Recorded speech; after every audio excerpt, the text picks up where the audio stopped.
তুমি কাজের দোহাই দিয়ে প্রতি মাসে ওই বেশ্যার কাছে যাবে, তা আমি মেনে নিতে পারবো না আর। মায়ের চিৎকারে পড়া টেবিলে বইয়ের উপর নিজের কপাল ঠেকালো অধরা। বন্ধ চোখের কার্নিশ বেয়ে অঝোর ধারায় অশ্রু বর্ষিত হলো তার। সহ্য করা খুব কঠিন তার জন্য। কিশোরী বয়স থেকে দেখে আসছে তার মা বাবার এমন সম্পর্ক। তারা কি আদৌ বোঝে তাদের এমন সম্পর্ক ঠিক কতটুকু নেতিবাচক প্রভাব ফেলে তাদের সন্তানের উপর? কাঁচ ভাঙার উচ্চ শব্দে ফুঁপিয়ে উঠল অধরা। বইয়ের পাতা ভিজল তার অশ্রুধারায়। আর মাত্র 2 মাস, তারপরেই উচ্চ মাধ্যমিক পরীক্ষা। কিন্তু এমন পরিবেশে কি আদৌ পড়ালেখা সম্ভব? পড়াশোনা কি যে কোনো পরিবেশে করা যায়? একটা শান্তিপূর্ণ পরিবেশ দরকার পড়ায় মনোনিবেশের জন্য। ব্যক্তিগত এসব সমস্যা কাউকে বলে দুঃখ ভাগাভাগি করা যায় না, কাছের বন্ধুটাকেও নয়। বন্ধুবান্ধবেরা হাসি মজা করবে, সবাই হয়তো প্রকাশ্যে এমন করবে না। কিছুদিন লোক দেখানো করুণার পাত্রী বানাবে, তারপর প্রকাশ্যে আলোচনা সমালোচনা করবে। দুনিয়া খুব নিষ্ঠুর। এসব সহ্য করতে না পারলে চলে যায় এখান থেকে, তা না হলে আমিই চলে যাচ্ছি। কর্কশ গলায় উক্তি শেষে সজোরে দরজা বন্ধ হওয়ার শব্দে কেঁপে উঠল অধরা। তার বাবা যাচ্ছে অন্যত্র। প্রতি মাসে 3-4 দিনের জন্য যেখানে যায়, তার দ্বিতীয় অবৈধ স্ত্রীর কাছে। আছে দুটো সন্তান। অধরা উঠে দাঁড়ালো। তার মায়ের রুমের কাছে এসে শুনতে পেল মৃধা চৌধুরীর কান্না। মেয়ে হয়ে মায়ের এমন অবস্থা কি চোখে দেখা যায়? ঠোঁট আটকে কান্না আটকালো অধরা। গেল তার ভাইয়ের রুমে। কানে হেডফোন গুঁজে ঘুমে বিভোর তার ছোট ভাই। সারাদিন স্কুল, কোচিং, বন্ধু আর গেমে মজে থাকে। 14 বছর বয়স তার। বাবা মায়ের এসবে তার মনোযোগ থেকেও নেই। গুম হয়ে বসে থাকে সারাদিন। কতটুকু প্রভাব পড়ছে তার উপর তা অধরা বুঝতে পারে। কিছু বললেই খিটখিটে মেজাজে জবাব দেয়। তা না হলে বাহিরে চলে যায়। উঠতি বয়স ছেলেটার, বেশ বাজেভাবে প্রভাব পড়ছে তার উপর। অধরা দীর্ঘ নিঃশ্বাস ছেড়ে চোখের জল মুছল। নিজের রুমে গিয়ে বই বন্ধ করল সে। বিছানায় শুয়ে পড়ল। খুব করে ইচ্ছা করছে একজনকে সবকিছু খুলে বলতে, যাকে ভরসা করা যায় কেবল। কিন্তু এখন রাত বেজে 11টা 34। কিভাবে এত রাতে একজন বাহিরের মানুষকে বিরক্ত করা যায়?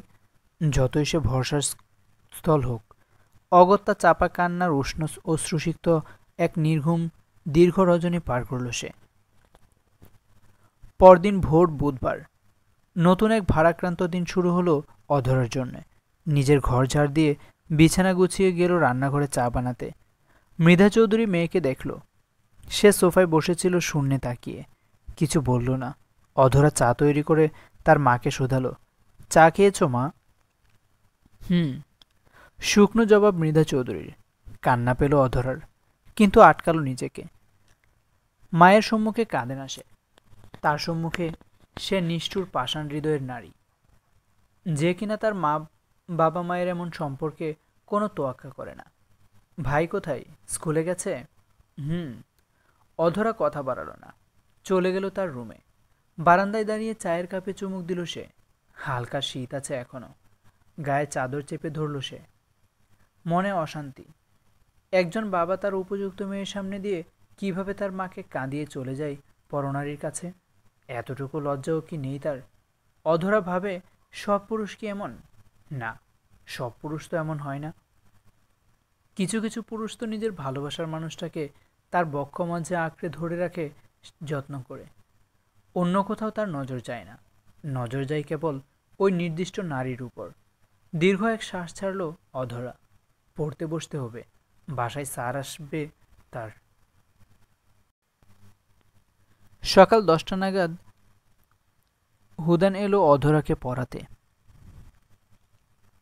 সেও ভার্সিটি পড়ুয়া, কাছেই থাকে। অধরা গলায় ওড়না জড়িয়ে দরজা খুলে দিল। রিদান হাসি মুখে অধরার রুমে ঢুকল। সে সদর দরজায় থাকা অবস্থায় বুঝেছে যা বোঝার। মৃধা চৌধুরী খুলে দিয়েছিল সদর দরজা। তার চোখ মুখ দেখেই বুঝতে পেরেছে রিদান সব। তার সব জানার কারণ হলো সে নিজেই অধরাকে মানসিক ক্লান্তি দূর করতে সাহায্য করে। এই সেই ভরসার স্থল, যাকে অধরা সব বলতে পারে নির্দ্বিধায়।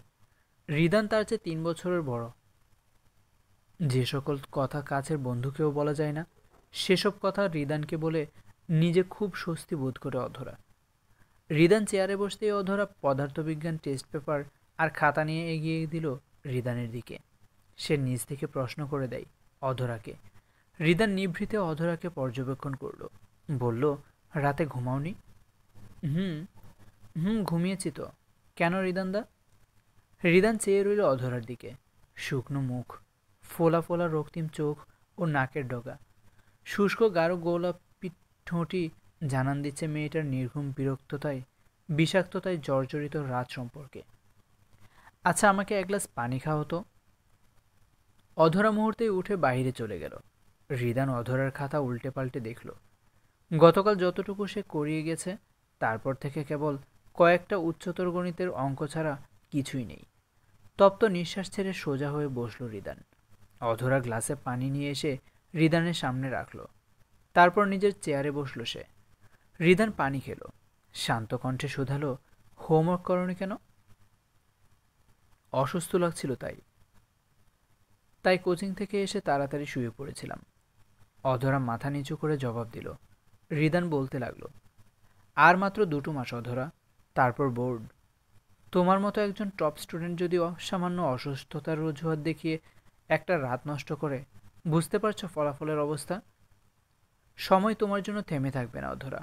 তোমাকে প্রত্যেকটা চ্যাপ্টার, প্রত্যেকটা টপিক ধরে ধরে পড়িয়েছি। এখন শুধু test paper solve and practice, nothing else. আর তুমি কিনা একটা রাত অপচয় করলে। রিদানের বলা প্রত্যেকটা শব্দ বিষাক্ত লাগলো অধরার কাছে। প্রত্যেকটা শব্দ কাঁটার মতো বিঁধল। সবচেয়ে ভরসার মানুষটাও বুঝল না তাকে আজ। সরি রিদানদা, আর হবে না। এবারও মাথা নিচু করে বলল অধরা। রিদান খাতা বন্ধ করল, উঠে গিয়ে দরজাটা কিছুটা ভিড়িয়ে দিল। সম্পূর্ণ বন্ধ করল না। উপযুক্ত ছেলে মেয়ে, তাও আবার স্যার স্টুডেন্ট সম্পর্ক, অধরার মা খারাপ ভাবতে পারে। রিদান চেয়ারে এসে বসল। টেবিলের উপর 2 হাত মুষ্টিবদ্ধ করে বলল, অধরা, আমার দিকে তাকাও। রিদানের কথা মতো অধরা মুখ তুলে তাকালো তার দিকে। জানে সে রিদান বুঝেছে সব। সেই প্রথম যে অধরার মধ্য হতে কথা বের করেছে, সব জেনেছে, তাকে সাহস জুগিয়েছে। বলো সব, আমি আছি এখানে। তুমি জানো তুমি কিছু লুকাতে পারবে না আমার কাছ থেকে। অধরা নজর সরালো। সহসা তার চোখ জলে টইটুম্বুর হলো। তাও জলপতিত না হওয়ার আপ্রাণ চেষ্টা চালালো সে। আঙ্কেল কোথায়?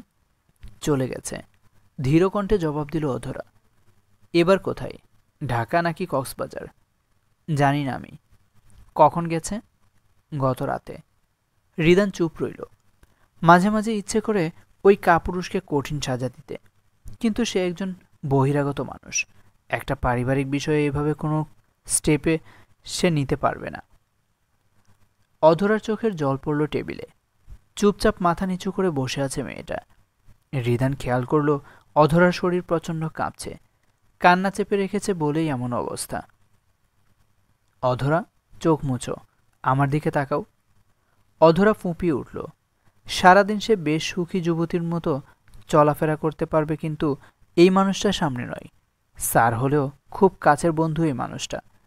রিদান অধরার বাহু ছুঁয়ে দিল কিঞ্চিত, সঙ্গে সঙ্গে সরিয়ে নিল। তারপর বলল, অধরা, তুমি তো বোঝো সব। আমি জানি তোমার কষ্ট হচ্ছে, হওয়াটা স্বাভাবিক। আমি তোমাকে কোনো দয়া বা করুণা করে এসব কথা বলছি না, কিন্তু তোমাকে স্ট্রং থাকতে হবে তো, নিজের পায়ে দাঁড়াতে হবে। তোমার মাকে তো তুমিই দেখবে। তোমার ছোট ভাই আছে, তাকে বড় করতে হবে। পরিবারের বড় মেয়ে হিসেবে এটা তোমার দায়িত্ব। তুমি ভেঙে পড়লে চলবে? আর কত নিজেকে স্ট্রং রাখবো রিদানদা? আমি পড়ালেখায় মন বসাতে পারি না। মাঝে মাঝে ইচ্ছা করে মরে যাই। কতবার সুইসাইড অ্যাটেম্প্ট করতে গিয়েছি, পারিনি কেবল মায়ের জন্য। কতবার বলেছি এই লোককে ডিভোর্স দিয়ে দাও, মা তাতেও রাজি না। বলে, বাবা না থাকলে কে খাওয়াবে, কে পড়াবে? আমাদের তো কেউ নেই। তাছাড়া তাছাড়া মা তো বাবাকে ভালোবাসে রিদানদা। রিদান ব্যথিত হলো। মেয়েটাকে সে একাদশ শ্রেণী থেকে পড়িয়ে আসছে, দেখেছে কিভাবে একটা মেধাবী পরিশ্রমী মেয়ে মানসিক বিপর্যস্ত হয়েছে। তাও সব ভুলে হাসি খুশি থাকার চেষ্টা করেছে প্রতিনিয়ত। আচ্ছা, একটু শান্ত হও। দেখো, উনি যেহেতু নিজের ভুল বুঝতে পারছে না, তখন তোমার বা আন্টির তো আর কিছু করার নেই। আন্টির উচিত ছিল আগেই পদক্ষেপ গ্রহণ করা, কিন্তু থামল রিদান। মেয়েটাকে এখন এইসব বুঝজ্ঞান দিয়ে লাভ নেই, আরও ভেঙে পড়বে। তাই বলল, দেখি, চোখ মুছো, চলো। কোথায়? অবাক সুরে শুধালো অধরা। হঠাৎ কোথায় যেতে বলছে এই লোক? চলো একটু ঘুরে আসি, তোমার ভালো লাগবে। ওঠো ওঠো। না না রিদানদা, এসবের দরকার নেই। মৃদু হিঁচকি তুলতে তুলতে বলল অধরা। রিদান দাঁড়িয়ে গেল। গ্লাসে থাকা অর্ধেক পানিটুকু ঢকঢক করে খেয়ে বলল, আমি বাহিরে আছি, আন্টিকে বলবো কিছু গুরুত্বপূর্ণ বই দেখতে হবে তোমার, তাই তোমাকে নিয়ে আমি লাইব্রেরিতে যাব, ঠিক আছে? অধরা ভয় পেয়ে যায়। তার মা এসব শুনলে কেলেঙ্কারি হবে ঘরে। মাকে হারানোর ভয় হয় তার খুব। অধরা মিনতি কণ্ঠে বলল, প্লিজ প্লিজ রিদানদা, মা এসবে রেগে যাবে। রিদান শান্ত চাহনি দিল, আশ্বস্ত কণ্ঠে বলল, এই রিদানকে বিশ্বাস করে এত কিছু বলেছ, দুঃখ ভাগ করেছ, আর একটু বিশ্বাস করতে পারছো না? চুপচাপ ভালো মেয়ের মতো তৈরি হয়ে বাইরে আসবে, আমি গেলাম। বলেই রিদান হনহনিয়ে বেরিয়ে গেল। অধরা সন্তুষ্ট। পৃথিবীর সব পুরুষ তো তার বাবার মতো নয়, বা সব পুরুষ তো খারাপ নয়। কিছু কিছু পুরুষ বিশ্বাসের ঘর হয়। অধরাও রিদানকে বিশ্বাস করে, মানসিকভাবে তাকে বড্ড সাপোর্ট দেয় মানুষটা। তাকে নিঃসন্দেহে বিশ্বাস করা যায়, তাই নয় কি? মনে আতঙ্ক বিরাজ করলেও অধরা তৈরি হয়ে নিল, মনে সাহস সঞ্চার করল। তার অপর ভরসার স্থল উপরওয়ালাকে স্মরণ করে বলল, তুমি তো আমাকে বিপদ থেকে রক্ষা করবে, তাই না? করবে কেমন? আমি যাচ্ছি ওই মানুষটার সাথে। রিদান সত্যিই অধরাকে একটা লাইব্রেরিতে নিয়ে এলো। কত শত বই এখানে। খুব খুশি হলো অধরা। মৃধা চৌধুরী প্রথমে রাজি হচ্ছিলেন না, পরে রিদানের জোরাজুরিতে রাজি হলেন। তার মেয়েকে তিনি বিশ্বাস করেন। এভাবেই রিদান কিছু না কিছু করে অধরাকে মানসিক চাপ থেকে বেরিয়ে আনার চেষ্টা করে, তবে তা কেবল একজন স্যার হিসেবে, অন্য কিছুই নয়।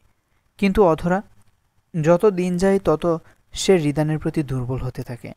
রিদান ছাড়া অন্য কোনো পুরুষকে সে বিশ্বাস করতে পারে না। রিদানকে সে তার অজান্তেই মনে স্থান দিয়ে দিয়েছে, যা রিদানের অজানা। নিজের অজান্তেই অধরা রিদানের জন্য ভালোবাসা পুষতে শুরু করেছে। সময়ের গতিতে ফুরিয়ে গেল দিন, ঘনিয়ে এলো অধরার উচ্চ মাধ্যমিক পরীক্ষা। পরীক্ষা তার ভালোই হয়েছে, কিন্তু তাও সে দ্বিধায় আছে তার ফলাফল নিয়ে। রিদান সবসময় তাকে সাহস দিয়েছে, আত্মবিশ্বাসী হাতে সাহায্য করেছে। অধরার ফলাফল প্রকাশিত হওয়ার পর দেখল সে বেশ ভালো রেজাল্ট করেছে। এবার ভর্তিযুদ্ধের পরীক্ষা। সবকিছুতে সাথে ছিল রিদান। যখন যে সময় অধরা কোনো সমস্যা হতো, সে দেখিয়ে দিত, হোক তা পড়ার বিষয় কিংবা ব্যক্তিগত। দিনরাত অক্লান্ত পরিশ্রম করে বিভিন্ন বিশ্ববিদ্যালয়ের ভর্তি পরীক্ষায় অধরা অংশ নেয়। অবশেষে সে ভালো একটা বিশ্ববিদ্যালয়ে চান্স পায়। সে আশা করেনি যে এমন পরিস্থিতির মধ্যে দিয়েও ভালো ফলাফল হবে তার, কিন্তু অধরার পাশাপাশি রিদানেরও অবদান আছে। সেও অধরার হাত ছাড়েনি কোনো পরিস্থিতিতেই। একজন শিক্ষক হিসেবে সে তার ছাত্রীর প্রতি দায়িত্ব পালন করে গেছে, কিন্তু অধরা যে তাকে কেবল স্যার বা বড় ভাইয়ের চোখে দেখে না। অধরা এখন অনার্স দ্বিতীয় বর্ষের ছাত্রী। পেরিয়েছে 2 বছর। রিদানের সাথে তার এখন যোগাযোগও আছে। কখনো কখনো সাক্ষাৎ করতে যাই, ফোন আলাপ হয়। তবে রিদানের জন্য অধরার মনের যত্ন সহিত পুরুষে রাখা ভালোবাসাগুলো প্রকাশের সময় ঘনিয়ে এসেছে বলে মনে করে অধরা। আজ রিদানের জন্মদিন। অধরা রিদানকে কোনো এক বিশেষ জায়গায় দেখা করতে বলেছে আজ। নিজের বেস্ট ফ্রেন্ডকে ফোন করে আহ্লাদিত কণ্ঠে জানিয়েছে এই খবর। নিজের জমানো টাকা দিয়ে রিদানের জন্য পারফিউম কিনেছে, নিজের হাতে কেক বানিয়েছে, আর সেসব জিনিস নিয়ে অধরা অপেক্ষা করছে সেই কাঙ্ক্ষিত স্থানে। দূর হতে শুভ্র শার্ট পরিহিত পুরুষকে দেখে অধরার ওষ্ঠে হাসি ফুটল। উঠে দাঁড়ালো সে। রিদান যত এগিয়ে এলো তত তার হৃদস্পন্দন বাড়ল। রিদান অধরার কাছে এসে মিহি হাসি দিতেই অধরা বলল, শুভ জন্মদিন রিদানদা। থ্যাংক ইউ অধরা, কেমন আছো? অধরা নতমস্তকে হাসে। রিদানের কণ্ঠ তার উপর ভীষণভাবে প্রভাব ফেলছে। রিদানের দিকে তাকালো সে। ভালো আছি, আপনি কেমন আছেন? রিদান একটা দীর্ঘশ্বাস ছাড়ল। কাছে থাকা বেঞ্চে বসে পড়ল সে। মাথা নত তার। অধরার ভ্রূ সংকুচিত হলো। হাসি বুঝল। কি হয়েছে মানুষটার? রিদানদা, কোনো সমস্যা? রিদান অধরার দিকে মাথা তুলে তাকালো। অধরার হৃদস্পন্দন থমকে গেল রিদানের রক্তচক্ষু দেখে। মুহূর্তেই সে রিদানের পাশে বসে বলল, কি হয়েছে? আপনাকে এমন দেখাচ্ছে কেন?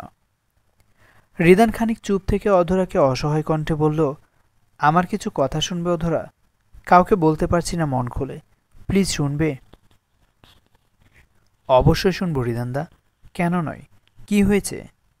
রিদান জোরে এক নিঃশ্বাস নিল। তার চোখ দিয়ে নোনা জল গড়িয়ে পড়ল। অধরা পারল না যেন নিজেকে আটকাতে। খুব ইচ্ছে করছে মানুষটাকে নিজের উষ্ণতায় মিশিয়ে নিয়ে একটু স্বস্তি দিতে, কিন্তু তা করার মতো অধিকার তো তার নেই। যে মানুষটা তার সবচেয়ে খারাপ পরিস্থিতিতে তাকে সঙ্গ দিয়েছে, সেই মানুষটাই কিনা আজ এমন ভারাক্রান্ত। জানো অধরা, আমি একজনকে ভীষণ ভালোবাসি, নিজের চেয়েও বেশি ভালোবাসি ওকে আমি। ওর নাম রূপ। রূপও আমাকে খুব ভালোবাসে। আমরা একই বিশ্ববিদ্যালয়ে পড়তাম, ব্যাচমেট। দুজনের সাথে খুব ভালো ছিলাম। অধরার দুনিয়া থেমে গেল। হৃদয়ের ধকধক শব্দ যেন বন্ধ হয়ে গেছে তার। সে শূন্যতা অনুভব করল খুব। তার ভালোবাসার মানুষ আছে, যাকে এতগুলো বছর গোপনে ভালোবেসে এসেছে, সে ভালোবাসে অন্য কাউকে। কিছুদিন আগে জানতে পারলাম ওর জরায়ু ক্যান্সার। ডাক্তার বলেছে ক্যান্সার যদি জরায়ু থেকে বেরিয়ে যায়, তবে রূপের বেঁচে থাকার সম্ভাবনা থাকবে না। বাচ্চাদের মতো ফুঁপিয়ে উঠল রিদান। অধরা কেবল দেখছে। তার মনের মানুষটা অন্য এক নারীর জন্য চোখের জল জড়াচ্ছে, যাকে সে ভালোবাসে। নিশ্চয়ই রিদান ওই মেয়েকে বড্ড ভালোবাসে, তাই তো তার চোখ বেয়ে জল পড়ছে। ডাক্তার বলেছে শীঘ্রই রূপের বিয়ে হওয়া জরুরি। তার চেয়েও বেশি জরুরি একটা বাচ্চা। এখন বাচ্চা না নিলে পরে তার সম্ভাবনা কমে যেতে পারে। আর আমি আমার রূপ বা রূপের চিহ্ন কাউকেই হারাতে চাই না অধরা। আমি রূপকে ভীষণ ভালোবাসি। অধরার ঠোঁটের কোণে স্মিত হাসি ফুটল। কতটা ভাগ্যবতী সেই নারী, যার জন্য নিজের ভালোবাসার মানুষটা কাঁদছে, খুব করে কাঁদছে, ভাবে অধরা। নিভৃতে নিজের চোখের জল মুছে নিল সে। ধীর কণ্ঠে বলল, এখন কি করবেন বলে ভাবছেন রিদানদা? আমি রূপকে 1 মাসের মধ্যে বিয়ে করব অধরা। মা বাবাকে জানিয়েছি কেবল বিয়ে করব। রূপের শারীরিক অবস্থার কথা জানাইনি। অধরার সম্পূর্ণ শরীর অজানা কারণেই যেন অসাড় হয়ে এলো। যে মানুষের চোখের নিচে নিজের জন্য ভালোবাসা দেখতে চেয়েছিল, সেই মানুষটা অন্য কারো হয়ে যাবে অনায়াসে। অধরা নিজের উপর নিজে হাসে। মনে মনে শুধুই কেমন সোনা মরানো ভাগ্য তার অধরা। বাবা নামক মানুষটার ভালোবাসা পেয়েও পেলি না। মা ভাই রইল নিজেদের মতো। আর তোর ভালোবাসার মানুষটা, সেও অন্য কারো, তোর নয়। অধরা। রিদানের ডাকে ভাবনার সুতো কাটা পড়ে অধরার। শূন্য চোখে তাকালো সে রিদানের দিকে। জবাবে কিছু বলার আগেই রিদান বলল, আমার বিয়েতে তুমি অবশ্যই আসবে অধরা, এটা আমার অনুরোধ। রূপের ব্যাপারে তুমি ছাড়া আর কেউ জানে না, আমার কাছের বন্ধুরাও না। তাছাড়া তুমি আমার ছাত্রী, তোমার উপস্থিতি আশা করছি আমি।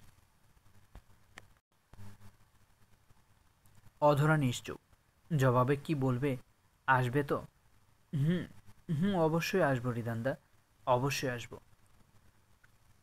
ঠোঁটে জোরপূর্বক হাসি ফুটিয়ে বলল অধরা। রিদান চোখ মুছে হাসল। বলল, বলো, তুমি আমাকে কেন ডেকেছ? আমার জন্মদিন পালন করতে? হাসল অধরা। পাশে রাখা উপহার আর কেকের দিকে তাকিয়ে মিহি কণ্ঠে বলল, হ্যাঁ, ভাবলাম আমার সুখ দুঃখের সাথে সাথে তার বিশেষ দিনটা পালন করি। রিদান অধরার কেকটা হাতে নিয়ে তার প্যাকেট খুলল। খুব সুন্দর একটা চকলেট কেক, রিদানের খুব পছন্দ। লেটস কাট দ্য কেক অধরা, কাম। অধরা রিদানের হাত ধরল। রিদান কেক কাটল, খাইয়ে দিল অধরাকে। অধরা ফাঁকা হৃদয় নিয়ে কেবল তাকিয়েই রইল। কোনো অনুভূতিই যেন তাই নেই তার। অনুভূতি থাকলেও কেমন অনুভব করছে সে তা বোঝা দেয়। এটা আপনার উপহার, যখনই ব্যবহার করবেন এই অধরাকে মনে করবেন। অধরা প্যাক করা পারফিউম এগিয়ে দিয়ে হেসে বলল। রিদান হাসল, জবাবে বলল, অবশ্যই। সেদিনের পর অধরা নিজেকে বেশ সামলানোর চেষ্টা করেছে। আর এমন পরিস্থিতিতে তার পাশে ছিল তীর, অধরার বেস্ট ফ্রেন্ড। সবসময় অধরাকে কোনো আত্মক্ষতি হতে বিরত থাকতে বাধা দিত।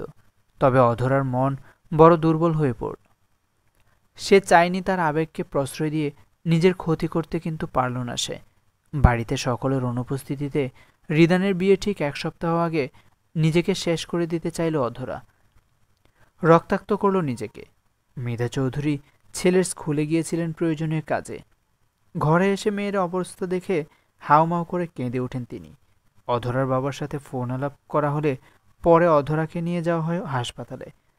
সময়ের ব্যবধান বেশি না থাকায় খুব বড় ক্ষতি হতে পারেনি অধরার। মৃধা চৌধুরী মেয়ের বেস্ট ফ্রেন্ডকে ফোন দিয়েই প্রশ্ন ছুড়লেন কী কারণে তার মেয়ে এমন কাজ করল। তার মনে প্রশ্ন, এতগুলো বছর তার মেয়ে তাদের সম্পর্কের ব্যাপারে নিজের দুর্বলতা প্রকাশ করেনি, তবে আজ কেন? তীর সবকিছু বুঝতে পারে। অধরা বলেছিল একবার, তার যদি কিছু হয় তবুও যেন রিদানকে কিছু জানানো না হয়। কিন্তু নিজের কাছের বান্ধবীর এমন অবস্থা সহ্য হয় না তার। হৃদয় কাঁপে। তাই অগত্যা বাধ্য হয়ে সে রিদানকে সব জানিয়ে দেয়।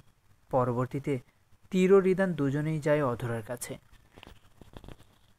অপরদিকে বোনের এমন অবস্থা আরও ভয়াবহ প্রভাব ফেলে সৌমিত্রের উপর, অধরার ছোট ভাই। হাসপাতালের বেডে শুয়ে শূন্যে তাকিয়ে আছে অধরা। তার এক পাশ তীর, অপর পাশে রিদান। রিদান তীরকে ইশারা করল যেন তাদের দুজনকে খানিকক্ষণ একাকী সময় দেওয়া হয়। তীর বেরিয়ে গেল কেবিন থেকে। কেন করলে এমনটা অধরা? সোজাসাপটা প্রশ্ন রিদানের। সে সব জানে এখন, তবে অধরার মুখে শুনতে চাই। আমি আপনাকে ভালোবাসি রিদানদা। অধরার ভনিতাবিহীন জবাব। হৃদয় কেঁপে উঠল রিদানের। অধরার মুখে এমন বাক্য তাকে অসাড় করল। আগে কেন বলনি? সুযোগটাই তো পেলাম না। শূন্যে তাকিয়ে জবাব দিল পুনরায়। মেয়েটার চোখ বেয়ে জল গড়িয়ে পড়ল। ক্ষেপে উঠল হঠাৎ রিদান। তাই বলে নিজের এমন ক্ষতি করে সুযোগ সৃষ্টি করতে চেয়েছ? ফুঁপিয়ে উঠল অধরা। গড়গড় করে বলে দিল মনের সব অব্যক্ত অনুভূতি। কি করতাম আর? নিজের ভালোবাসার মানুষটাকে অন্যের হয়ে যেতে দেখতে পারা যায় না রিদানদা। যার চোখে আমি আমার জন্য প্রেম দেখতে চেয়েছি, যার চোখে আমি আমার ভালোবাসা দেখতে চেয়েছি, তার চোখে আমি দেখেছি অন্য নারীর জন্য গভীর অনুভূতি। কোনো নারী তার অপছন্দনীয় ভালোবাসার মানুষের পাশে অন্য নারীর ছায়াও সহ্য করতে পারে না। সেই জায়গায় আমি আপনাকে দেখেছি অন্য একটা মেয়ের জন্য অশ্রু ঝরাতে। দেখেছি আমারই ভালোবাসার মানুষটা অন্য এক মেয়েকে বিয়ে করবে। বাবা ভাইকে না যতটা আমি বিশ্বাস করতাম, তার চেয়েও বেশি বিশ্বাস করতাম আপনাকে রিদানদা। আপনি ছিলেন আমার মানসিক শান্তি, যে আমাকে কোনো অবস্থাতেই একা ছেড়ে দেয়নি। কিন্তু আপনি তো কখনো আমাকে ছাত্রীবিহীন অন্য নজরে দেখেননি। আমি সহ্য করতে পারিনি রিদানদা, পারছি না আমি সহ্য করতে। এই যে বুকের বাম পাশে বড্ড যন্ত্রণা হচ্ছে, এতগুলো বছর আমি আপনাকে ভালোবেসেছি, ভীষণভাবে ভালোবেসেছি। অনর্গল অশ্রু ঝরালো অধরা। কামড়ে ধরে রাখা ওষ্ঠ তীর তীর করে কাঁপল তার। চেয়ে রইল রিদান। ভাগ্যের কি নির্মম পরিহাস! নিজে যাকে ভালোবাসলো তাকেও হয়তো সময়ের আগে হারাতে হবে। আর তাকে যে মেয়ে ভালোবাসে সেও হারালো তাকে। রিদান খেয়াল করলো তার চোখে জল। সন্তর্পণে সে সেই জল মুছে নিল। ধরা গলায় বলল, মানুষ যা চায় তা সব সময় পায় না অধরা। হোক তা কোনো ঠুনকো জিনিস, বা হোক তা কারো ভালোবাসা, মানিয়ে নিতে হয় জীবনে। অধরা নীরবে চোখের জল ফেলছে। রিদানও চুপ রইল। আর কি বলে সে এই মেয়েটাকে সান্ত্বনা দিবে তা তার জানা নেই। তবে মেয়েটাকে স্বাভাবিক জীবনে ফিরিয়ে আনা দরকার। বুঝে গেছি আমি। আপনি চলে যেতে পারেন রিদানদা। আপনার মূল্যবান সময় নষ্ট করতে চাইনি আমি, তার জন্য সরি। রিদান বিনিময়ে আর কিছু বলল না, বেরিয়ে গেল কেবিন থেকে। রয়ে গেল অধরা তার খণ্ডিত হৃদয় নিয়ে, যেথায় খুব করে রক্তক্ষরণ চলমান। চোখ বুজল সে, কার্নিশ বেয়ে গড়িয়ে পড়ল অশ্রুবিন্দু। ঠিক 1 সপ্তাহ পর অধরা উপস্থিত হয়েছে রিদানের বিয়েতে। নিজের ভালোবাসার মানুষটা আজ তার ভালোবাসার মানুষটাকে পাবে, এমন ভালোবাসার মিলন দৃশ্য দেখা তো সৌভাগ্যের বিষয়। রিদান ভেবেছিল হয়তো অধরা আসবে না, কিন্তু অধরাকে দেখে সে খুশি হয়েছে। এবার হয়তো মেয়েটা তাকে ভুলে অন্য কোনো বিশ্বস্ত হাত ধরতে পারবে, কিন্তু তা কি আদৌ সম্ভব? অধরা খুব ভালো গান গায় ছোটবেলা থেকে। শেষবারের মতো রিদানকে তার অনুভূতির জানান দিয়ে সে সকলের সামনে গাইল। বন্ধুরা, গানটি আপনারা নিজেরা পড়ে নেবেন। আর গল্পটি কেমন হয়েছে তা অবশ্যই কমেন্টে জানিয়ে দিবেন। এই গল্পের আরও অংশ চান কিনা তাও কমেন্টে জানাবেন। আর এই গল্পটি একটি অনুগল্প ছিল, নাম মনে রেখো আমিও ছিলাম। লিখেছেন সুকন্যা ঈশা।